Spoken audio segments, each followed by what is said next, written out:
Oltre 1.200 bambini dai 4 ai 13 anni ritrovatisi a Verona nei giorni scorsi e giunti da ogni provincia veneta nel nome della Palla Ovale e che ha riunito un totale di oltre 7.000 persone tra piccoli rugbisti, allenatori, accompagnatori, dirigenti e familiari tutti. Sono i numeri del progetto Rugby per Tutti. Per il rugby, Pip! Urrà! I Pip!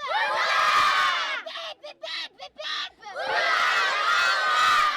Un progetto, è il caso di dire, andato in meta per l'impegno e la capacità di fare squadre spogliatoio anche grazie al famoso terzo tempo del rugby, capace di promuovere lo spirito e i valori di questo sport, specialmente dopo i 2 anni pandemici. L'obiettivo proprio per il prossimo campionato 2022-2023 è proprio il reclutamento, quindi ci concentreremo molto su riportare i ragazzi che hanno abbandonato il rugby purtroppo, e cercando di convincere le famiglie di cosa stanno perdendo non frequentando più i nostri campi e di recuperare nuovi tesserati. Sono i pulcini a raccontare perché amano questo sport che, tra le altre cose, permette loro di giocare e correre finalmente liberi anche dalle mascherine. Consigliamo il rugby a tutti i bambini e tutte le bambine.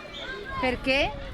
Perché è un gioco divertente. La partita è stata bella, l'importante però è divertirsi e stare insieme.